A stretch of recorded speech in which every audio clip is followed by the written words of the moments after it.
আল্লাহ তাআলার অশেষ কৃপায় প্রতি বছরের ন্যায় এবারও গত ৮ ফেব্রুয়ারি ২০২৬ তারিখে জামিয়া আহমদিয়া বাংলাদেশ শীতকালীন পিঠা উৎসবের আয়োজন করে। আলহামদুলিল্লাহ, উক্ত পিঠা উৎসবে জামিয়া আহমদিয়া বাংলাদেশের সকল ছাত্র, শিক্ষক এবং তাদের পরিবারবর্গ উপস্থিত ছিলেন। নির্ধারিত তারিখের আগের দিন থেকেই উৎসাহের সাথে পিঠা প্রস্তুত কার্যক্রম আরম্ভ হয়ে যায়। পিঠা উৎসবের মূল অনুষ্ঠান আরম্ভ হয় পবিত্র কোরআন তেলাওয়াত এবং নজম পরিবেশনের মাধ্যমে। বিসমিল্লাহির রহমানির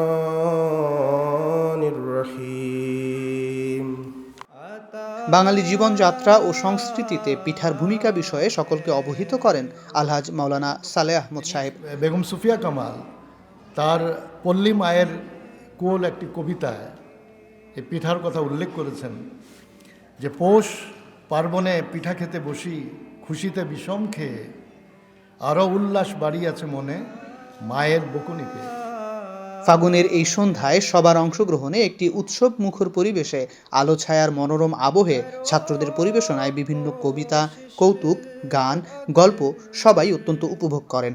এবছর পিঠা উৎসবে বেশ কয়েক প্রকার পিঠা ছাত্ররা নিজেরা প্রস্তুত করে, যেমন দুধ চিতই, চিতই, ভাপা পিঠা, পুলি পিঠা, মশলা পিঠা, নোনাইস বা জামাই পিঠা, গুলি পিঠা, মাংস পিঠা ইত্যাদি।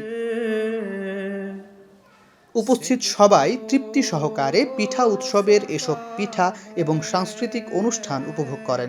রাত ৯টায় এই আনন্দময় পিঠা উৎসব শেষ হয়। MT international, Bangladesh studios.